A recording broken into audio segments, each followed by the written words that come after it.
대한민국 최고 프로파일러 배상훈 교수님 모시겠습니다.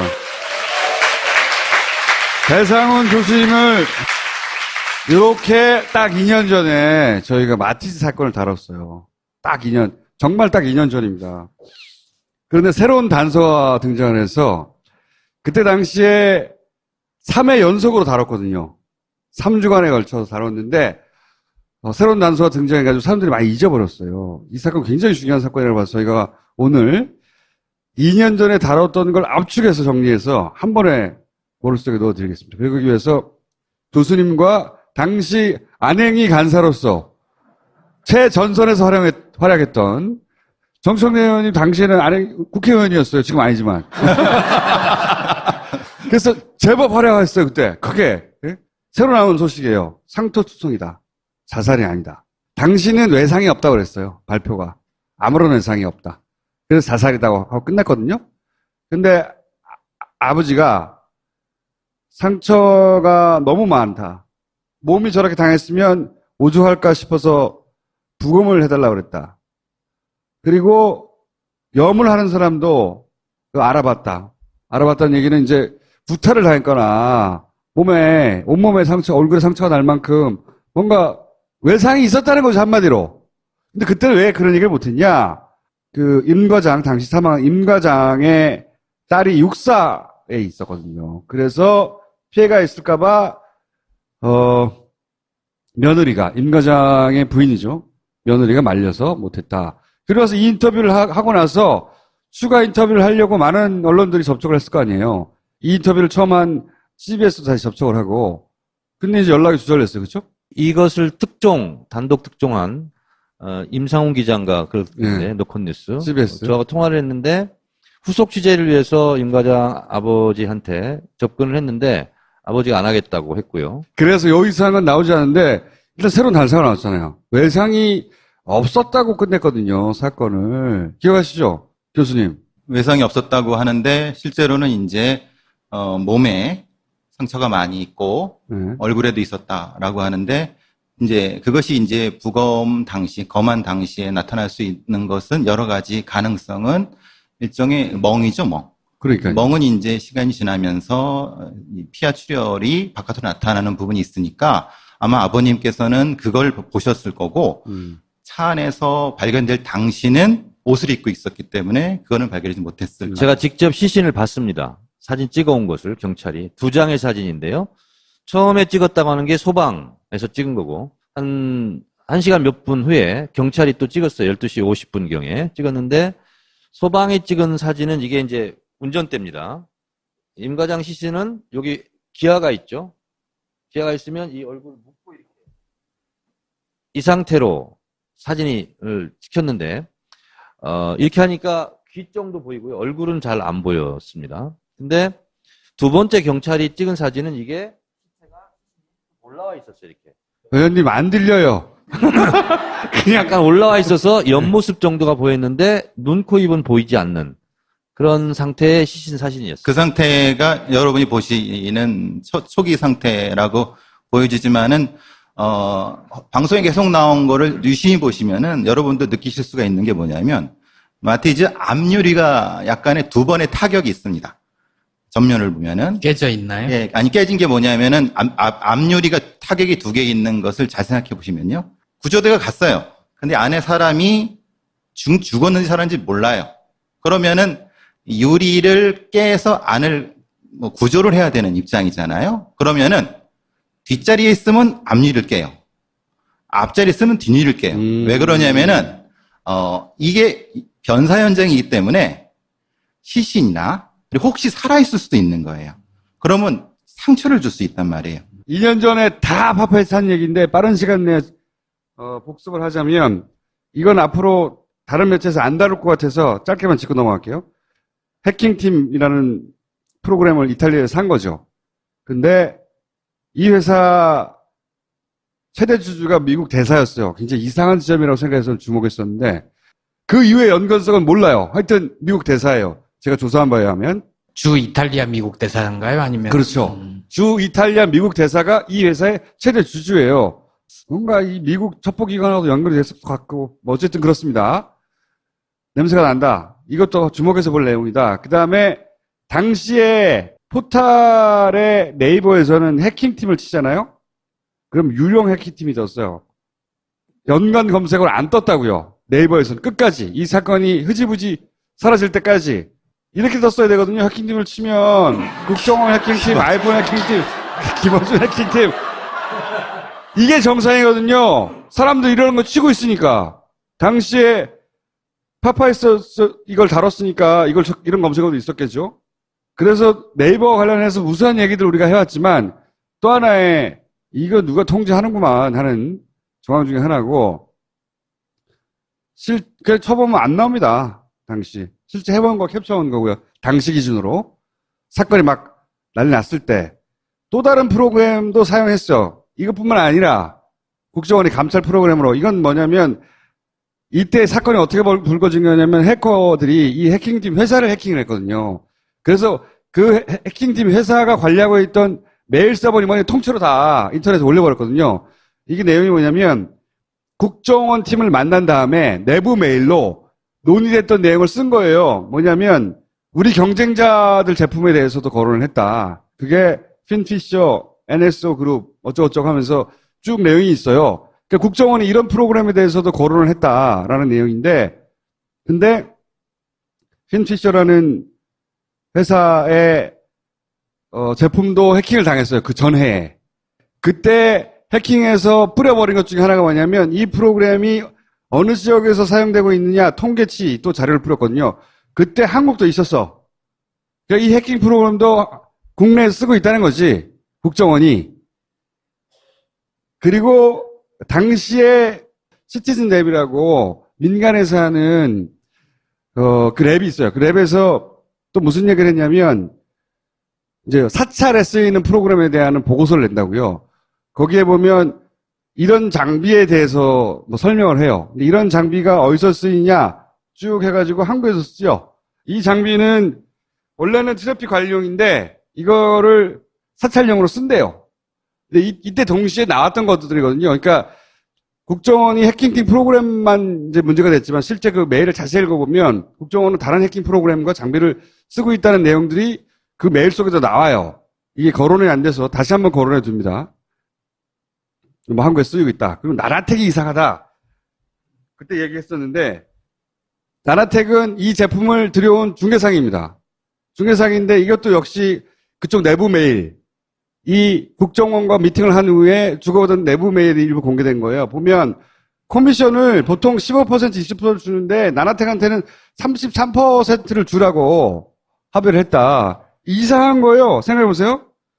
중개상이 마진폭을 이렇게 많이 가져가면 제품 단가가 올라가잖아요. 국정원은 손해잖아. 근데 국정원하고 미팅했는데 이거를 용인했단 거예요. 33%. 국정원한테 불리해지는 건데 왜 국정원이 중간상의 커미션을 챙겨줍니까? 높게? 그러니까 나나텍이 수상하다. 이거 실제 회사가 아니라 뭐랄까 프론트 회사, 예? 위장 회사 아니냐? 자 여기서 이제 본론으로 들어가서 주변부 이야기지만 딴 데서는 안 다루잖아요. 우리는 2년 전에 다뤄놨거든. 다시 리마인드 합니다. 자살 이상한 좀 보죠. 신고 의원님이 지적하신 부분이기도 합니다. 신고가 되게 이상해요. 신고 시간이 1차 10시 16분 용인 동부서 파출소에 가서 집에서 5km 떨어져 있는 곳에 하죠. 임 과장은 보통 8시 이전까지 출근해야 합니다. 보통 7시 45분에서 50분경에 국정원이 도착했습니다. 그리고 감찰 중이었습니다. 근데 감찰을 받던 도중에 이런 사고가 났는데 8시 40분경에 임 과장은 국정원 제3차장 소속입니다. 국정원 제3차장이 8시 40분경에 국정원 부하한테 오더를 내립니다. 119로 신고하라고 해라. 이런 일이 있으면 112에 신고해야 돼요. 근데 여차저차 해서 어쨌든 임 과장 부인은 자기 집 아파트 정문에서 100m도 안 떨어진 눈으로 보여요. 바로 용인의 동부경찰서에 가서 신고하지 않고 5km를 운전을 해서 동백 소방파출소에 가서 신고를 합니다. 전화도 아니에요. 방문 신고를 했어요. 동백파출소 소방대원들이 이거는 옆에 경찰파출소에 신고하는 겁니다. 그래서 그때 옆에 건물에 있는 경찰 파출소에 가서 경찰에도 신고를 하는 겁니다. 나중에 취소하고 막 그러지만. 취소를 하는데 자기가 남편이 갈 만한데 한번 가보려고요. 이렇게 하고 취소했어요. 다시 신고를 합니다. 취소를 했는데 접수가 안 된 것 같다. 접수가 안 된 것 같다고 다시 전화해서 다시 취소해달라고 전화를 해요. 여기서 이상한 점은 취소가 안 된지를 어떻게 알죠? 경찰 내부에서는 알 일을. 근데 취소가 굉장히 중요했던 거예요. 그 오차 내용은 이렇습니다. 취소했는데 아직 경찰분은 접수가 안 됐다고 해서 다시 112에 해달라고 해서요. 취소를 했는데 접수가 안 됐다는 건가요? 네, 그럼 취소하신다는 얘기죠? 네네, 취소해요. 이렇게. 11시 51분에 다시 신고를 하죠. 자, 근데 요때는 소방이 현장에 도착한 20분 후입니다. 이미 발견했어요, 이때는. 11시 27분, 8분에 도착을 해서 발견을 했어요.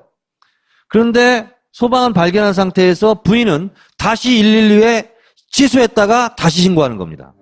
이게 다시 신고한 녹취록 이제 풀어놓은 겁니다. 자, 여기서 이제 다시 재구성을 해보면 사실은 국정원이 신고하라고 했어요. 국정원에서 부부싸움에서 가출한 걸로 신고를 해라. 그러니까 경찰에 실종 신고를 해라. 실종 사실 부부싸움으로 하고 위치 추적 요청해야 한다. 8시 반인가 8시 몇 분쯤에 국정원에서 소방서에 신고하라고. 그러니까 8시 40분에 3차장이 오다예요, 그게. 119로 네. 신고하라고. 우리는 그때 이게 왜 그랬는지 몰랐는데 나중에 밝혀진 걸 보니 119로 신고하라고 한 겁니다. 그렇죠. 나중에 파파이스 이후에 밝혀진 건데요. 그렇죠. 제가 그때는 이 몰랐어요. 의혹을 제기하니까 경찰은 어떻게 해명을 했었냐면 딸이 동백 소방파출소 근처에 미술학원이 있어서 데려다 주는 김에 신고한 거다. 이렇게 경찰은 해명했죠. 처음에 119라고 신고하라고 해서 119로 갔다가 119에서 아니 그런 거는 경찰에 신고해야 된다니까 그 옆에 있던 파출소에 신고한 거예요. 그래서 처음에 파출소에 신고가 된 거예요. 그런데 취소하라고 했더니 그 파출소 신고하면 안 되지라고 했겠죠. 아마도 국정원에서. 취소를 한 거예요, 다시. 그런데 부인은 그걸 모르지만 국정원은 알 거 아니에요. 경찰이 지금 신고된 상태를 그거 빨리 취소해. 다시 전화해서 다시 신고한 거죠. 일은 그렇게 된 거라고 봅니다. 그러고 나서 찾았어, 이미 다. 소방서에서 출동해가지고. 찾고 나서 경찰에 그때서야 신고하라고 다시 재신고를 한 거죠. 전후 사정이 맞아야 되니까. 어쨌든 신고한 것으로. 그런 일이 벌어졌는데 그때는 왜 그런 일이 벌어졌는지 몰랐어요. 우리가 파파이스 할 때는. 소방은 11시 반에 도착했고 경찰은 12시 55분에 도착했는데 경찰이 늦장 출동을 한 이유를 제가 안행하면서 물었어요. 경찰청장이 이렇게 답변합니다. 소방하고 8차례 통화를 했다. 거기 어디라고? 여기입니다. 여기 아닌데? 거기 말고요. 옆으로요. 이렇게 해서 8번을 통화하면서 혼선을 빚어서 늦어서 소방보다 1시간 25분 늦게 출동을 한 거예요. 12시 55분에 결국은 출동을 합니다. 그러니까 경찰이 이걸 발견하면 안 됐던 거예요. 이유는 뭡니까? 경찰이 발견하면은 변사 신고가 들어오게 되면은 바로 과학수사팀이 출동을 하게 됩니다. 그런 과학수사팀이 출동해서 현장을 확보하게 되면은 시신을 확보하게 됩니다. 폴리스 라인 치고. 네. 그러면은 그 상태가 되면 이건 빼도 박도 못하는 상황이 되는 겁니다. 그러니까 근데 소방이 먼저 들어가면 소방은 기본적으로 구급이 먼저입니다. 그러니까 생사를 먼저 파악을 합니다. 그러니까 살아있으면 바로 실구가면 되는 거고 돌아가셨으면은 그 상태에서 스톱. 다음에 지시를 받거나 아니면 다음에 경찰한테 인계를 하는 상황. 왜냐하면 그거는 변사 사건이 되거나 그러니까 살인 사건이 될 수 있는 상황이기 때문에 자신들이 접근을 하면 안 되는 것이 되는 거죠. 그러니까 이 상황은 엄격하게 이 시스템을 알고 있는 사람이 이거를 보고 있는 거고 실제로 이제 경찰의 그 응급 콜 시스템은 이게 이제 떠 있습니다. 여기에 떠 있으면 이걸 모니터에. 보고 있죠. 그러면 이제 딱 뜨면은 그 앞에 왜 그러냐면은 그 이제 경찰서에 신고를 하게 되면 무슨 문제가 되냐면은 그 경찰관이 근무할 때도 있는데요. 의경이 근무할 때도 있어요. 의경이 근무하면 못 알아들을 때도 있어요. 왜냐하면 그게 뭐냐면 그 신참이거나 이럴 때는 그러니까 그러면 오히려 이거를 시스템을 잘하는 사람한테는 답답한 거예요. 그런 경우가 발생했을 수 있다는 거죠. 여기서. 그러니까 빨리빨리 이걸 전환했어야 되는데 자기들이 보는 화면과 실제로 실행되는 게 시차가 생겨버리니까 국정원이 보고 있는데 그렇죠. 왜 아직도 써 있어 이거 실종자로. 근데 떠 있으면 어떻게 되냐면은 무조건 지구대나 이런 데서는 가야 됩니다. 경찰이 오면 안 되는 거였어. 경찰이 와서 시체를 확보하고 시신을 국정원이 장악하기 전에 시신의 상태를 본다든가 타살의 의혹을 찾아내면 안 되잖아요. 차는 30분에 발견했는데 시신을 발견했다는 얘기는 27분 후에 해요. 후회합니다. 소방관은 구조대, 구급대 핵심은 생사여부입니다. 차보다도 그렇죠. 사람을 먼저 그렇죠. 왜냐하면은 지금 요 신고자가 돌아가셨습니까? 살아있습니까를 가장 먼저 무전을 때리거나 확인을 해줘야 됩니다. 네. 지금 상황은 이분이 살아있거나 죽었냐 이게 가장 핵심이거든요. 근데 그게 전파가 안 되고 미적 30분이 있다는 것은 누군가가 막았거나 아니면 무슨 일이 있어야지만이 가능한 상황입니다. 27분 동안. 임 과장 부인이 취소했다가 재신고를 경찰이 하잖아요. 네. 그게 11시 57분이란 말입니다. 네. 근데 시신은 그때 이미 발견됐을 가능성이 높다는 거예요. 근데 시간 따져보면 그렇죠. 그렇죠. 10시 30분에 발견해서 27분 하면 57 10시 57분이잖아요. 네. 11시 근데 57분. 재신고가 재신고는 그로부터 51분. 51분이잖아요. 이때는 차량이 발견된 후거든요. 그러니까 경찰에 재신고한 몇 분 후에 시신이 발견된 걸로 지금 된 거예요. 아, 그럼 이럴 수도 있겠네요. 차량 발견은 곧 시신 발견이에요. 그런데 부인이 취소한 상태 그때까지만 하더라도. 그렇습니다. 그러니까 시신이 됐다고 하기 전에 경찰 신고를 하라고 한 것 같아요. 그럴 가능성이 지금 있는 거죠. 네. 그래서 51분에 경찰 신고를 해놓고 몇 분 후에 발견한 걸로 기록한 거죠. 그렇죠. 말이 되냐 27분에 발견된 게 했더니 경찰 해명이 이랬습니다. 경기경찰청이 수색을 확대를 지시했다. 아니 수색 확대 지시할 게 뭐가 있어요.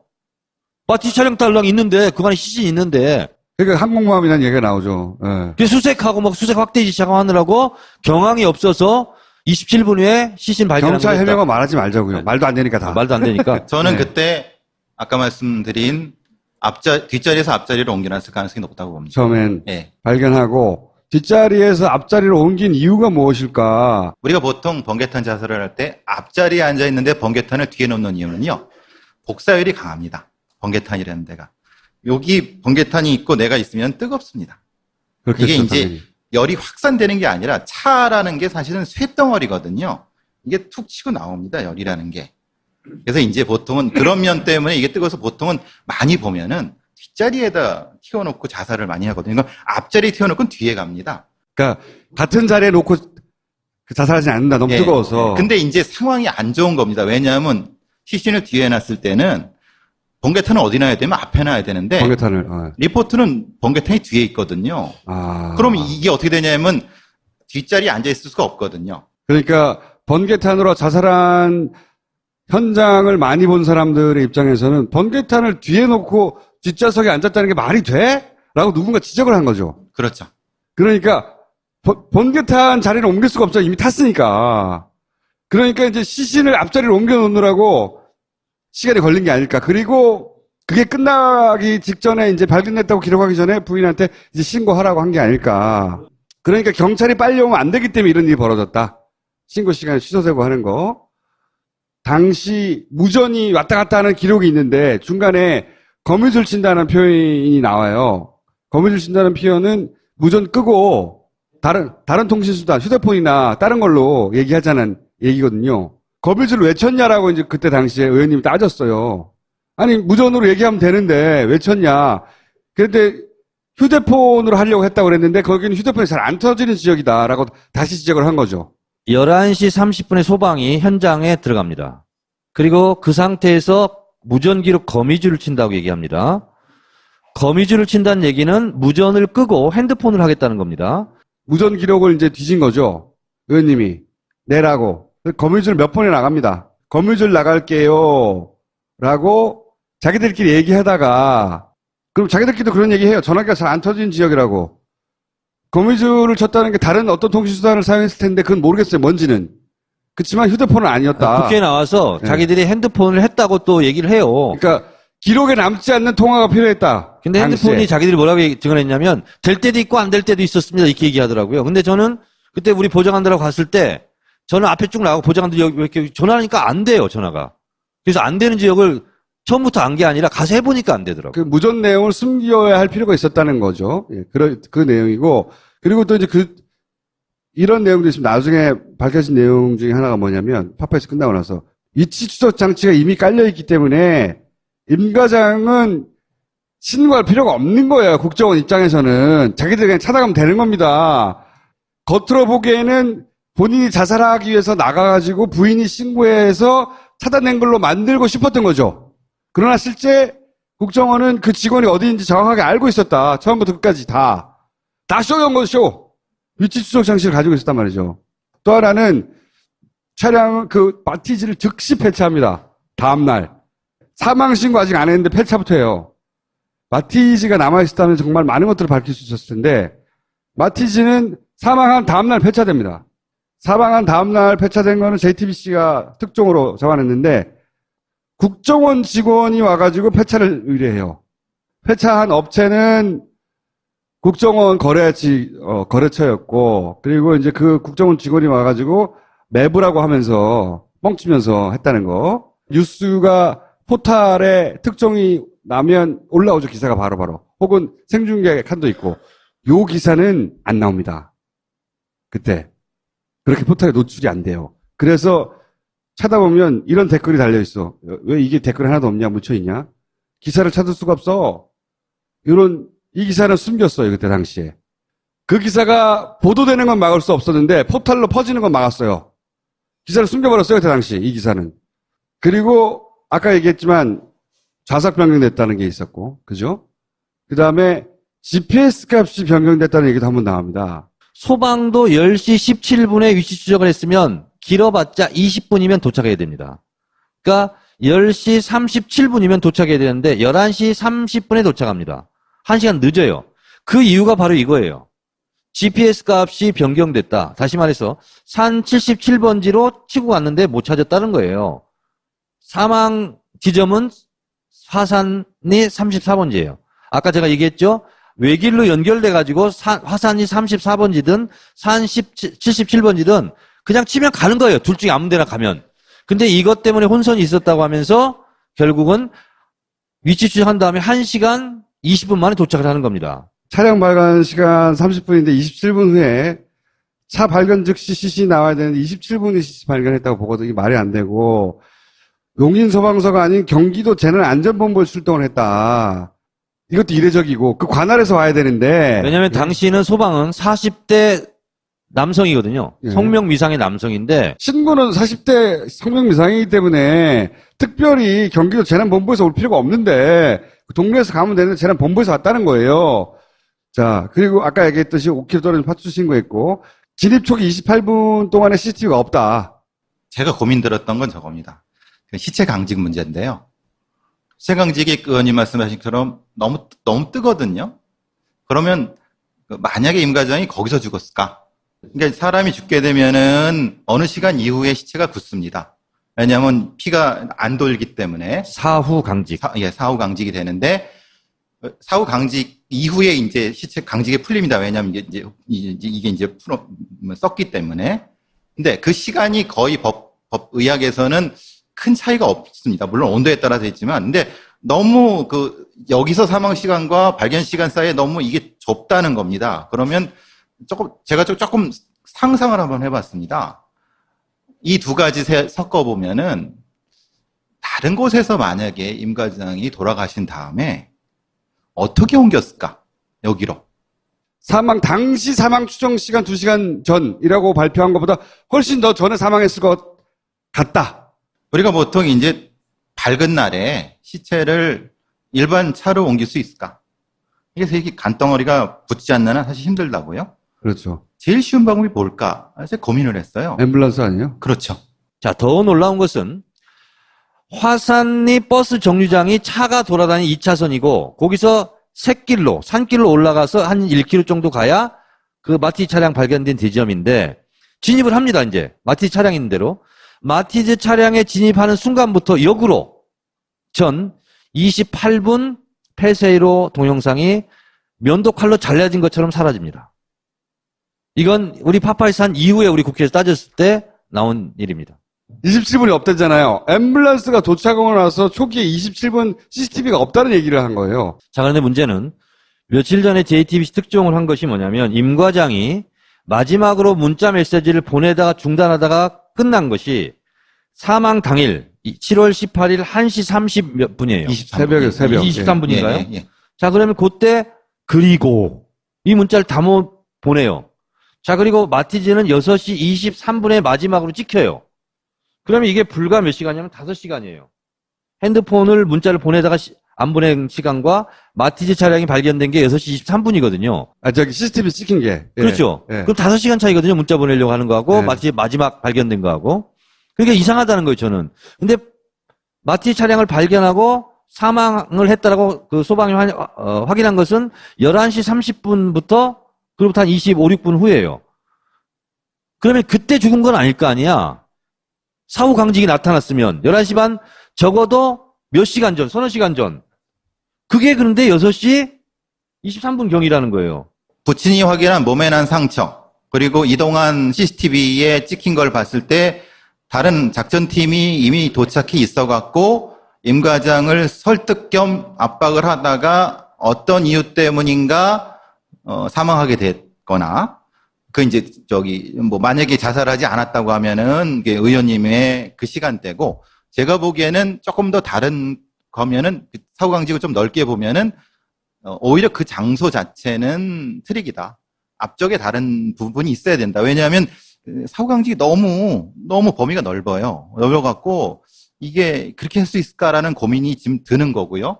아까 또 지금 두 가지가 걸리는 거는 의원님 말씀하신 두 가지 걸리는 건 CCTV랑 이제 현대카드로 확인했던 3,480원짜리로 카드로 긁은 마트에서 산 부분이 또 있는 거죠. 두 가지가 지금 제 가설에는 걸리는 부분이 있습니다.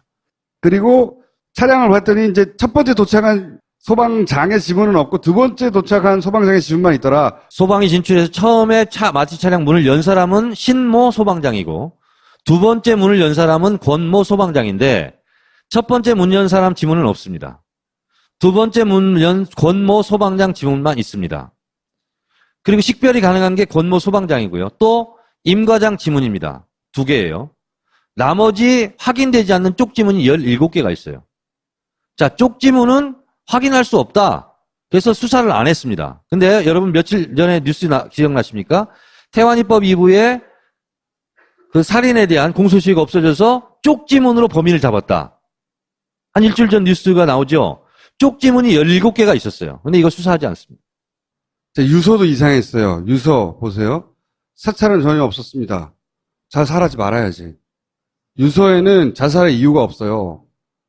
문제가 없고 사찰한 적도 없고 그런데 자살합니다. 자료를 삭제하였습니다. 임 과장은 삭제 권한이 없어요. 4급 이하는 삭제 권한이 없다. 나중에 또 보도된 내용이고 저의 부족한 판단이 저질린 실수였습니다. 사오고 운용한 전체가 자기 단독의 판단이었다는 거예요. 다 뒤집어 쓰고 간 거거든요. JTBC에서 어제 특종이 뭐냐면 그저께 특종이 뭐냐면 네가 승진하는데 이거 사오고 구매하고 한 것이 승진의 고과에 매우 유리하기 때문에 그거 반드시 네가 써 넣어라 하고 윗선에서 지시가 내려옵니다. 실제 또 김병기 의원이 이런 얘기를 하죠. 4급 직원은 업무를 위임받아 처리할 전결 권한이 없다. 이거는 국정원 인사과에 계셨던 분의 얘기예요. 그러니까 혼자 사와서 혼자 일을 저질렀고 문제가 돼서 삭제했다. 이게 당시에 발표였거든요. 국정원에. 다 뻥인 거죠. 그리고 유서꽃이 감사합니다예요. 자기가 죽는데 뭐가 감사해요.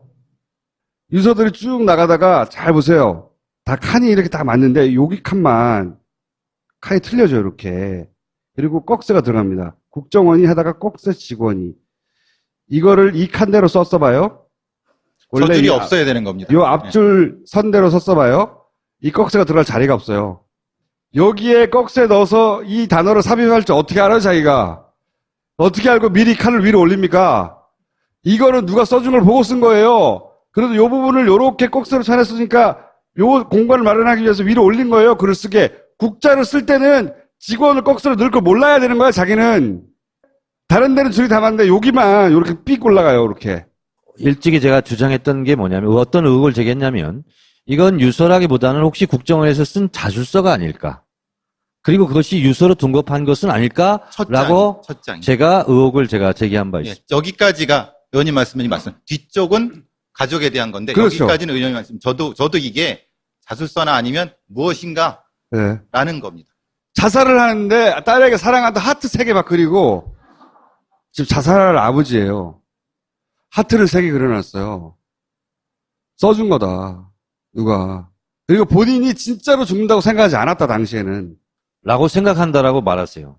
아마 자살로 위장하거나 혹은 자살을 시도하다가 다시 살아나거나 그 앞에 사건이 하나 있었잖아요. 생각해 보시면 권모 과장사. 예, 권모 과장이 서울시 공무원을 간첩으로 조작한 국정원이 사건, 그 사건인데 그 조작을 했던 권모 과장이라는 사람이 똑같이 이 번개탄 놓고 자살을 시도하다가 발견되어가지고 병원에서 살아나가지고 멀쩡하게 뭐 이런 스토리가 있어요.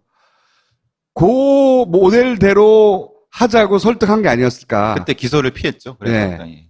그리고 현장을 보면 말씀드렸다시피 차가 가는 곳이 아니에요. 이런데 사람들이 안 가는 곳이 여기거든요. 그리고 이 돌, 이걸 받쳐놨다고. 이따시만한 돌을 받쳐놨어요. 여기다가 자살하려는 사람이. 여기도 보이죠, 돌. 임 과장이 고인 게 아니고 그렇죠. 막 뭐 하려다가 차가 미끄러지면 어떡할까? 풀이 그래서 미끄럽습니다.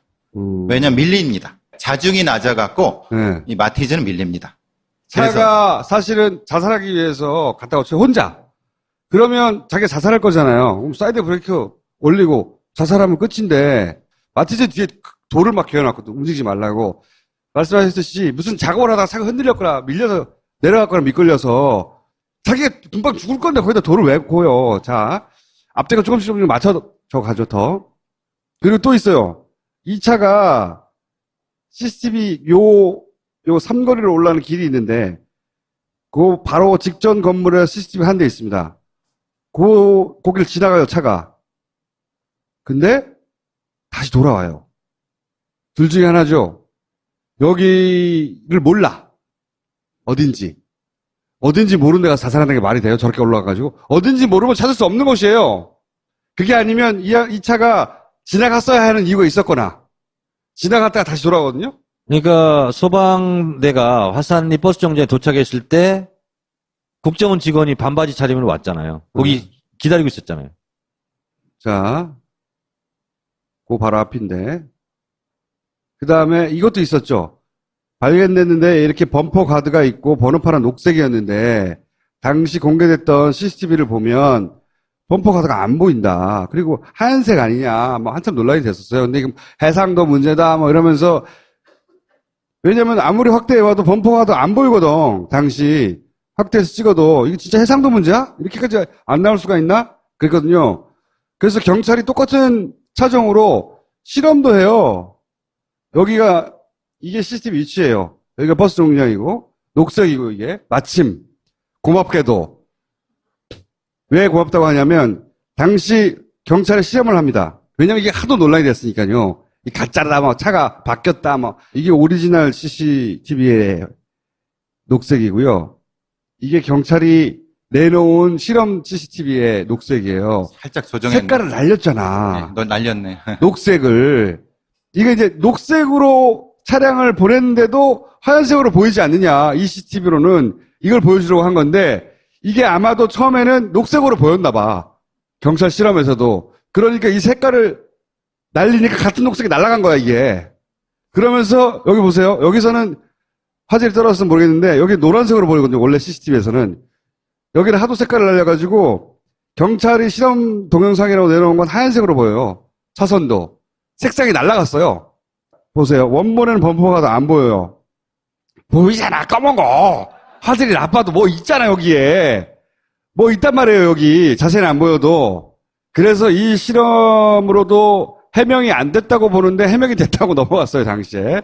넘어갔고, 자, 여기서 그럼 마지막으로 가설 정도 얘기해보고, 교수님도 이 사건을 계속 보면서 본인만의 가설을 여러 가지 생각해 보실 거 아니에요. 예. 어떤 일이 실제로 벌어졌을 거라고 보십니까? 저는 확실히 자살은 아닌 것 같습니다. 근데 이제 문제는 이제 그 마지막에 아까 말씀드린 마지막에 문자로 왔다 갔다 할 때 그 직속상관이 조금만 버티면 우리 이긴다. 그렇죠. 라는 걸 했습니다. 그런 문자 그럼 보냈대요. 그것이 무엇을 의미하는가라고 하는 것은 그 팀 전체가 감찰을 받고 있기 때문에 그 팀 전체가 상당히 압박을 많이 받았다. 그러면은 조금만 우리 같이 좀 해보자라는 상태였다는 겁니다. 그러면은 뚜렷하게 임 과장만 죽을 이유는 없죠. 죽으면 다 같이 죽어야죠. 그 팀 자체가. 네. 그런데 그러면 그렇게 되고 나서 바로 4시간, 5시간 위에 자살을 했다고 하는 거는 감정 연결이 전혀 연결이 안 되는 겁니다. 감정 연결이 안 된다. 네, 절대 안 되는 거고, 그러니까 그 자체로만도 그렇고, 아까 그 유서상에도 절대 감정 연결은 안 되는 거고요. 네.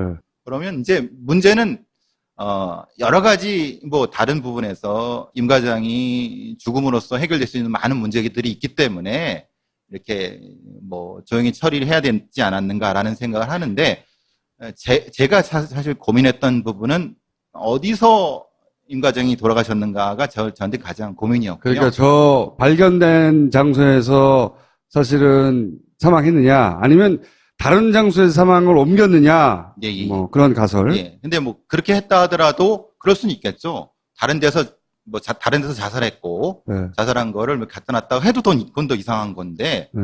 저 자체만으로 현장 상황, 정황 상황, 유서 상황만 봐서는 저는 자살일 가능성이 자, 근데 제가 없다고 질문 하나 있는데요. 그 임 과장 아버지의 진술이 맞다면 얼굴에 상처 투성이고 뭐 뼈까지 상했을 정도라고 해요. 그리고 또 하나 6시 23분에 찍힌 마티즈 차량에 임 과장이 있었다면, 운전했다면 그러면 구타나 폭행을 당했다는 거 아닙니까?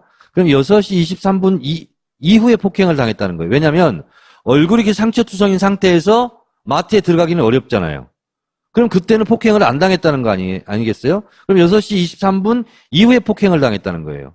근데 발견된 최초로 지금 소방이 보고한 것은 11시 30분부터 그 경위라고 저는 생각을 하는데, 그러면 11시 30분부터 6시 23분 사이에 폭행을 당했다면 폭행을 당해야 되는 거잖아요. 그럼 사후강직이라는 말도 좀 그러니까 그게 지금 이상한 거죠. 이게 막 두 가지가 막 모순되게 나타나는 것 때문에 저를 괴롭히는 게 그겁니다. 이게 사후강직과 이 사망 시간 자체가 안 맞아 버리니까, 그래서 이제 그래서 이제 제가 이제 약간의 그 좀 서늘한 형태의 있어야지만이 이게 이제 완충될 수 있는 시간의 완충이 가능한 것이 아니냐, 이런 생각이 좀 들어갔고요.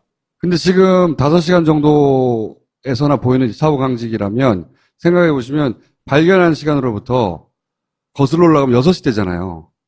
발견한 시간이 11시니까. 그러면 6시대에 사망했어야 되거든요. 근데 그때는 차량을 움직이는 시간대란 말이죠. 거의.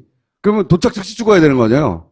그럼 언제 두드려 맞아? 언제 유서를 쓰고. 언제 유서를 쓰고? 저는 그래서 차량이 2개다. 그 미리 가 있던 차량이 하나 있고, 이 차량은 사실은 6시 때, 그러니까 6시 때에 임 과장이 운전한 게 아닐 수도 있다. 그 전에 사망했을 수도 있다. 그 당시에 어떤 식으로 했는지는 모르겠지만, 차량은 2대고, 사망은 거기서 한 게 아니라 딴 데서 했고, 옮겨놨을 수도 있고, 여하간 이 사람은 자기가 죽는다고 생각한 건 아니었고, 위기를 돌파하기 위해서 거의 자살을 시도할 만큼 내가 진정성이 있다는 것만 보여주는 그런 제스처로 설득을 했을 텐데, 그게 나중에는 뭐 잘 안 돼가지고 두드려 패고 막 이렇게 된 게 아닐까. 그러다 사망하고 막 이런 식으로 처리하고 이렇게 된 게 아닐까. 지금까지 제가 말한 의혹이 국정원 적폐청산 그 13개 리스트에 들어가 있기 때문에 이 문제는 좀 명명백백하게 저희가 의혹 제기하는 게 결과를 뭐 틀릴 수도 있어요. 맞을 수도 있고. 그래서 저희는 지금 의혹을 이렇게 제기하는 겁니다. 근데 이거 반드시 밝혀내야 되는 사건이다. 왜냐하면 생각해 보세요. 국정원에 다니는 직원들 만약에 그 죽음에도 연루됐다고 생각해 보세요. 누굴 못하겠습니까? 반드시 밝혀내야 되는 사건이다. 진짜 무서운 사건이고, 반드시 밝혀내야 되는 사건이다. 그래서 꼭 짚어줍니다. 뭔지 몰랐는데, 나중에 밝혀진 걸 보니 119로 신고하라고 한 겁니다. 나중에 파파이스 이후에 밝혀진 건데요. 그렇죠. 제가 그때는 이 몰랐어요. 의혹을 제기하니까 경찰은 어떻게 해명을 했었냐면 딸이 동백 소방파출소 근처에 미술학원이 있어서 데려다 주는 김에 신고한 거다. 이렇게 경찰은 해명했죠. 처음에 119라고 신고하라고 해서 119로 갔다가 119에서 아니 그런 거는 경찰에 신고해야 된다니까 그 옆에 있던 파출소에 신고한 거예요. 그래서 처음에 파출소에 신고가 된 거예요. 그런데 취소하라고 했더니 그 파출소 신고하면 안 되지라고 했겠죠. 아마도 국정원에서. 취소를 한 거예요, 다시. 그런데 부인은 그걸 모르지만 국정원은 알 거 아니에요. 경찰이 지금 신고된 상태를 그거 빨리 취소해. 다시 전화해서 다시 신고한 거죠. 일은 그렇게 된 거라고 봅니다. 그러고 나서 찾고 나서 찾았어 이미 다. 소방서에서 출동해가지고 찾고 나서 경찰에 그때서야 신고하라고 다시 재신고를 한 거죠. 전후 사정이 맞아야 되니까 어쨌든 신고한 것으로. 그런 일이 벌어졌는데 그때는 왜 그런 일이 벌어졌는지 몰랐어요. 우리가 파파이스 할 때는. 소방은 11시 반에 도착했고 경찰은 12시 55분에 도착했는데 경찰이 늦장 출동을 한 이유를 제가 안행하면서 물었어요. 경찰청장이 이렇게 답변합니다. 소방하고 8차례 통화를 했다. 아, 거기 어디라고? 아, 여기입니다. 여기 아닌데?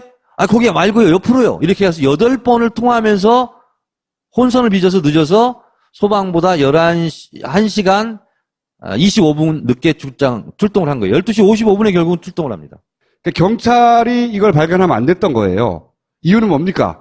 경찰이 발견하면은 변사 신고가 들어오게 되면은 바로 과학수사팀이 출동을 하게 됩니다. 그럼 과학수사팀이 출동해서 현장을 확보하게 되면은 시신을 확보하게 됩니다. 폴리스 라인 치고. 네.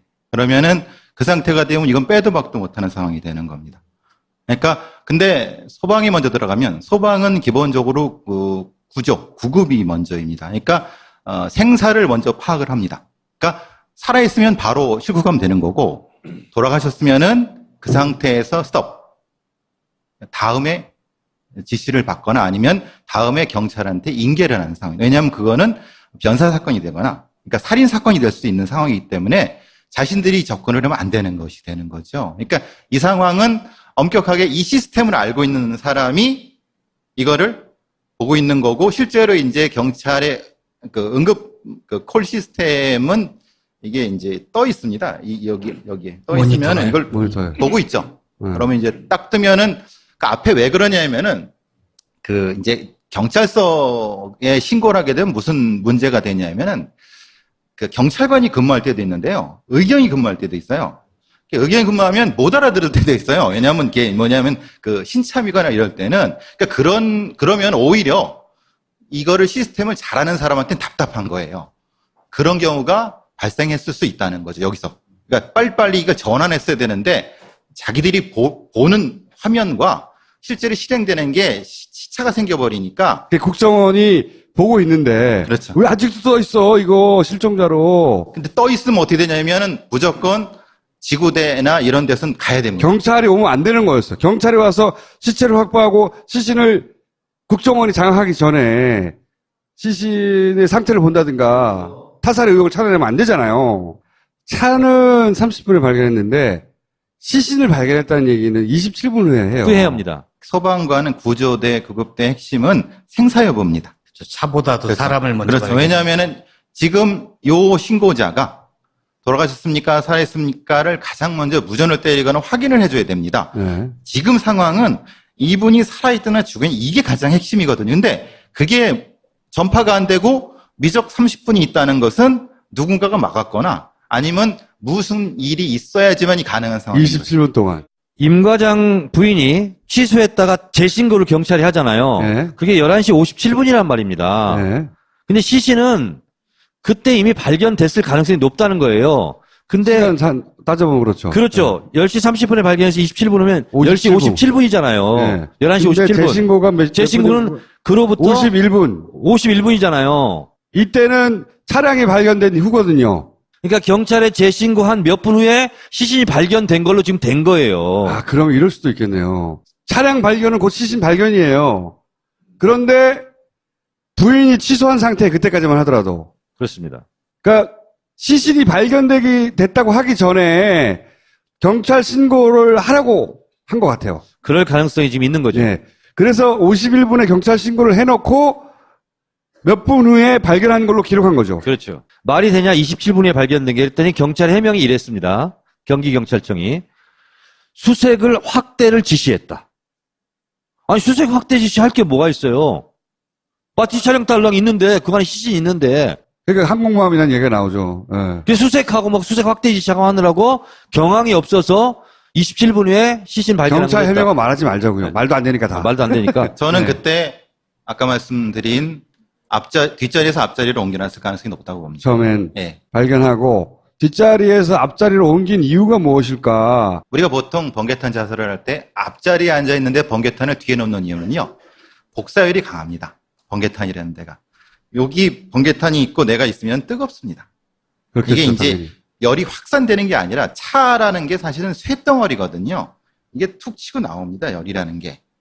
그래서 이제 보통은 그런 면 때문에 이게 뜨거워서 보통은 많이 보면은 뒷자리에다 튀어놓고 자살을 많이 하거든요. 그러니까 앞자리에 튀어놓고 뒤에 갑니다. 그러니까 같은 자리에 놓고 자살하지 않는다. 너무 예. 뜨거워서. 근데 이제 상황이 안 좋은 겁니다. 왜냐하면 시신을 뒤에 놨을 때는 번개탄을 어디 놔야 되면 앞에 놔야 되는데 번개탄을. 리포트는 번개탄이 뒤에 있거든요. 아. 그럼 이게 어떻게 되냐면 뒷자리에 앉아 있을 수가 없거든요. 그러니까 번개탄으로 자살한 현장을 많이 본 사람들의 입장에서는 번개탄을 뒤에 놓고 뒷좌석에 앉았다는 게 말이 돼? 라고 누군가 지적을 한 거죠. 그렇죠. 그러니까 번개탄 자리를 옮길 수가 없죠. 이미 탔으니까. 그러니까 이제 시신을 앞자리로 옮겨 놓느라고 시간이 걸린 게 아닐까. 그리고 그게 끝나기 직전에 이제 발견됐다고 기록하기 전에 부인한테 이제 신고하라고 한 게 아닐까. 그러니까 경찰이 빨리 오면 안 되기 때문에 이런 일이 벌어졌다. 신고 시간이 취소되고 하는 거. 당시 무전이 왔다 갔다 하는 기록이 있는데 중간에 거미줄 친다는 표현이 나와요. 거미줄 친다는 표현은 무전 끄고 다른 통신수단, 휴대폰이나 다른 걸로 얘기하자는 얘기거든요. 거미줄을 왜 쳤냐라고 이제 그때 당시에 의원님이 따졌어요. 아니, 무전으로 얘기하면 되는데 왜 쳤냐. 그런데 휴대폰으로 하려고 했다고 그랬는데 거기는 휴대폰이 잘 안 터지는 지역이다라고 다시 지적을 한 거죠. 11시 30분에 소방이 현장에 들어갑니다. 그리고 그 상태에서 무전기로 거미줄을 친다고 얘기합니다. 거미줄을 친다는 얘기는 무전을 끄고 핸드폰을 하겠다는 겁니다. 무전 기록을 이제 뒤진 거죠. 의원님이. 내라고. 거미줄 대한민국 최고 프로파일러 배상훈 교수님 모시겠습니다. 배상훈 교수님을 이렇게 딱 2년 전에 저희가 마티즈 사건을 다뤘어요. 딱 2년, 정말 딱 2년 전입니다. 그런데 새로운 단서가 등장을 해서 그때 당시에 3회 연속으로 다뤘거든요. 3주간에 걸쳐서 다뤘는데 새로운 단서가 등장해가지고 사람들이 많이 잊어버렸어요. 이 사건 굉장히 중요한 사건이라고 봐서 저희가 오늘 2년 전에 다뤘던 걸 압축해서 정리해서 한 번에 머릿속에 넣어드리겠습니다. 그러기 위해서 교수님과 당시 안행위 간사로서 최전선에서 활약했던 정청래 의원님 당시에는 국회의원이었어요. 지금 아니지만. 그래서 제법 활약했어요. 그때 크게. 새로 나온 소식이에요. 상토투성이다. 자살이 아니다. 당신은 외상이 없다고 그랬어요. 발표가. 아무런 외상이 없다. 그래서 자살이라고 하고 끝났거든요. 근데 아버지가 상처가 너무 많다. 몸이 저렇게 당했으면 오죽할까 싶어서 부검을 해달라고 그랬다. 그리고 염을 하는 사람도 알아봤다. 알아봤다는 얘기는 이제 구타를 당했거나 온몸에 상처, 얼굴에 상처가 날 만큼 뭔가 외상이 있었다는 거죠, 한마디로. 근데 그때는 왜 그런 얘기를 못했냐?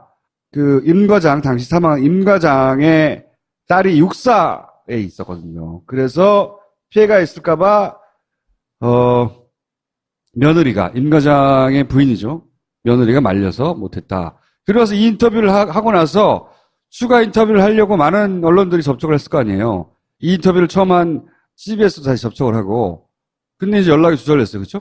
이것을 단독 특종한 임상훈 기자인가 그런데 노컷뉴스 CBS. 저하고 통화를 했는데 후속 취재를 위해서 임 과장 아버지한테 접근을 했는데 아버지가 안 하겠다고 했고요. 그래서 요 이상은 나오지 않는데 일단 새로운 단서가 나왔잖아요. 외상이 없었다고 끝냈거든요. 사건을. 기억하시죠? 교수님.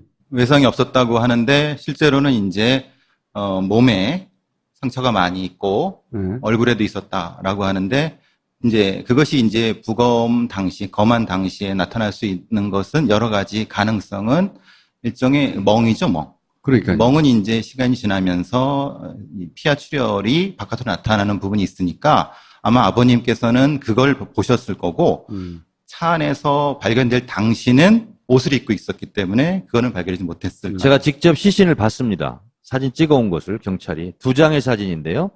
처음에 찍었다고 하는 게 소방에서 찍은 거고 한 1시간 몇 분 후에 경찰이 또 찍었어요. 12시 50분경에 찍었는데 소방이 찍은 사진은 이게 이제 운전대입니다. 임 과장 시신은 여기 기아가 있죠. 기아가 있으면 이 얼굴 묶고 이렇게 이 상태로 사진을 찍혔는데 이렇게 하니까 귀 정도 보이고요. 얼굴은 잘 안 보였습니다. 근데 두 번째 경찰이 찍은 사진은 이게 시체가 올라와 있었어요. 이렇게. 의원님 안 들려요. 그냥 약간 올라와 있어서 옆모습 정도가 보였는데 눈, 코, 입은 보이지 않는 그런 상태의 시신 사진이었어요. 그 상태가 여러분이 보시는 초기 상태라고 보여지지만은 방송에 계속 나온 거를 유심히 보시면은 여러분도 느끼실 수가 있는 게 뭐냐면 마티즈 앞유리가 약간의 2번의 타격이 있습니다. 전면을 보면은 깨져 있나요? 예, 아니 깨진 게 뭐냐면은 앞유리가 타격이 2개 있는 것을 잘 생각해 보시면요. 구조대가 갔어요. 근데 안에 사람이 죽었는지 살았는지 몰라요. 그러면은 유리를 깨서 안을 구조를 해야 되는 입장이잖아요. 그러면은 뒷자리에 있으면 앞유리를 깨요. 앞자리에 있으면 뒷유리를 깨요. 왜 그러냐면은 이게 변사 현장이기 때문에 시신이나 그리고 혹시 살아있을 수도 있는 거예요. 그러면 상처를 줄 수 있단 말이에요. 2년 전에 다 파파에서 한 얘기인데 빠른 시간 내에 복습을 하자면 이건 앞으로 다른 매체에서 안 다룰 것 같아서 짧게만 짚고 넘어갈게요. 해킹팀이라는 프로그램을 이탈리아에서 산 거죠. 근데 이 회사 최대 주주가 미국 대사였어요. 굉장히 이상한 지점이라고 생각해서 주목했었는데 그 이후의 연관성은 몰라요. 하여튼 미국 대사예요. 제가 조사한 바에 하면. 주 이탈리아 미국 대사인가요? 아니면 그렇죠. 주 이탈리아 미국 대사가 이 회사의 최대 주주예요. 뭔가 이 미국 첩보기관하고 연결이 됐을 것 같고 뭐 어쨌든 그렇습니다. 냄새가 난다. 이것도 주목해서 볼 내용이다. 그 다음에 당시에 포탈의 네이버에서는 해킹팀을 치잖아요. 그럼 유령 해킹팀이 떴어요. 연관 검색어를 안 떴다고요. 네이버에서는 끝까지 이 사건이 흐지부지 사라질 때까지 이렇게 떴어야 되거든요. 해킹팀을 치면 국정원 해킹팀, 아이폰 해킹팀, 김원준 해킹팀 이게 정상이거든요. 사람들 이러는 거 치고 있으니까. 당시에 파파에서 이걸 다뤘으니까 이런 검색어도 있었겠죠. 그래서 네이버 관련해서 우수한 얘기들 우리가 해왔지만 또 하나의 이거 누가 통제하는구만 하는 정황 중에 하나고 그냥 쳐보면 안 나옵니다. 당시. 실제 해본 거 캡처한 거고요. 당시 기준으로. 사건이 막 난리 났을 때. 또 다른 프로그램도 사용했어. 이것뿐만 아니라 국정원의 감찰 프로그램으로 이건 뭐냐면 이때 사건이 어떻게 불거진 거냐면 해커들이 이 해킹팀 회사를 해킹을 했거든요. 그래서 그 해킹팀 회사가 관리하고 있던 메일 서버니 뭐니 통째로 다 인터넷에 올려버렸거든요. 이게 내용이 뭐냐면 국정원 팀을 만난 다음에 내부 메일로 논의됐던 내용을 쓴 거예요. 뭐냐면 우리 경쟁자들 제품에 대해서도 거론을 했다. 그게 핀피셔, NSO 그룹 어쩌고저쩌고 하면서 쭉 내용이 있어요. 그러니까 국정원이 이런 프로그램에 대해서도 거론을 했다라는 내용인데 근데 핀피셔라는 회사의 제품도 해킹을 당했어요. 그 전해에. 그때 해킹해서 뿌려버린 것 중에 하나가 뭐냐면 이 프로그램이 어느 지역에서 사용되고 있느냐 통계치 또 자료를 뿌렸거든요. 그때 한국도 있었어. 그러니까 이 해킹 프로그램도 국내에 쓰고 있다는 거지. 국정원이. 그리고 당시에 시티즌 랩이라고 민간에서 하는 그 랩이 있어요. 그 랩에서 또 무슨 얘기를 했냐면 이제 사찰에 쓰이는 프로그램에 대한 보고서를 낸다고요. 거기에 보면 이런 장비에 대해서 뭐 설명을 해요. 근데 이런 장비가 어디서 쓰이냐 쭉 해가지고 한국에서 쓰죠. 이 장비는 원래는 트래픽 관리용인데 이거를 사찰용으로 쓴대요. 근데 이때 동시에 나왔던 것들이거든요. 그러니까 국정원이 해킹팀 프로그램만 이제 문제가 됐지만 실제 그 메일을 자세히 읽어보면 국정원은 다른 해킹 프로그램과 장비를 쓰고 있다는 내용들이 그 메일 속에서 나와요. 이게 거론이 안 돼서 다시 한번 거론해 둡니다. 뭐 한국에 쓰이고 있다. 그리고 나라텍이 이상하다. 그때 얘기했었는데 나라텍은 이 제품을 들여온 중개상입니다. 중개상인데 이것도 역시 그쪽 내부 메일, 이 국정원과 미팅을 한 후에 주고받은 내부 메일이 일부 공개된 거예요. 보면 커미션을 보통 15% 20% 주는데 나라텍한테는 33%를 주라고 합의를 했다. 이상한 거예요. 생각해보세요. 중개상이 마진폭을 이렇게 많이 가져가면 제품 단가가 올라가잖아요. 국정원은 손해잖아. 근데 국정원하고 미팅했는데 이거를 용인했단 거예요. 33%. 국정원한테 불리해지는 건데 왜 국정원이 중간상의 커미션을 챙겨줍니까? 높게? 그러니까 나라텍이 수상하다. 이거 실제 회사가 아니라 뭐랄까 프론트 회사, 예? 위장 회사 아니냐? 자 여기서 이제 본론으로 들어가서 주변부 이야기지만 딴 데서는 안 다루잖아요. 우리는 2년 전에 다뤄놨거든. 다시 리마인드 합니다. 자살. 이상한 좀 보죠. 신고. 의원님이 지적하신 부분이기도 합니다. 신고가 되게 이상해요. 신고 시간이 1차 10시 16분. 용인 동부서 파출소에 가서 집에서 5km 떨어져 있는 곳에 하죠. 임 과장은 보통 8시 이전까지 출근해야 합니다. 보통 7시 45분에서 50분경에 국정원이 도착했습니다. 그리고 감찰 중이었습니다. 근데 감찰을 받던 도중에 이런 사고가 났는데 8시 40분경에 임 과장은 국정원 제3차장 소속입니다. 국정원 제3차장이 8시 40분경에 국정원 부하한테 오더를 내립니다. 119로 신고하라고 해라. 이런 일이 있으면 112에 신고해야 돼요. 근데 여차저차 해서 어쨌든 임 과장 부인은 자기 집 아파트 정문에서 100m도 안 떨어진 눈으로 보여요. 바로 용인의 동부경찰서에 가서 신고하지 않고 5km를 운전해서 동백 소방파출소에 가서 신고를 합니다. 전화도 아니에요. 방문 신고를 했어요. 동백파출소 소방대원들이 이거는 옆에 경찰파출소에 신고하는 겁니다. 그래서 그때 옆에 건물에 있는 경찰파출소에 가서 경찰에도 신고를 하는 겁니다. 나중에 취소하고 막 그러지만. 취소를 하는데 자기가 남편이 갈 만한데 한번 가보려고요. 이렇게 하고 취소했어요. 다시 신고를 합니다. 취소를 했는데 접수가 안 된 것 같다. 접수가 안 된 것 같다고 다시 전화해서 다시 취소해달라고 전화를 해요. 여기서 이상한 점은 취소가 안 된지를 어떻게 알죠? 경찰 내부에서는 알 일을. 근데 취소가 굉장히 중요했던 거예요. 그 5차 내용은 이렇습니다. 취소했는데 아직 경찰분은 접수가 안 됐다고 해서 다시 112에 해달라고 해서요. 취소를 했는데 접수가 안 됐다는 건가요? 네, 그럼 취소하시는 얘기죠? 네네, 취소해요. 이렇게. 11시 51분에 다시 신고를 하죠. 자, 근데 요때는 소방이 현장에 도착한 20분 후입니다. 이미 발견했어요, 이때는. 11시 27분, 8분에 도착을 해서 발견을 했어요. 그런데 소방은 발견한 상태에서 부인은 다시 112에 취소했다가 다시 신고하는 겁니다. 이게 다시 신고한 녹취록 이제 풀어놓은 겁니다. 자, 여기서 이제 다시 재구성을 해보면 사실은 국정원이 신고하라고 했어요. 국정원에서 부부싸움에서 가출한 걸로 신고를 해라. 그러니까 경찰에 실종 신고를 해라. 실종 사실 부부싸움으로 하고 위치 추적 요청해야 한다. 8시 반인가 10시 몇 분쯤에 국정원에서 소방서에 신고하라고. 그러니까 8시 40분에 3차장이 오다예요, 그게. 119로 신고하라고. 우리는 그때 이게 왜 그랬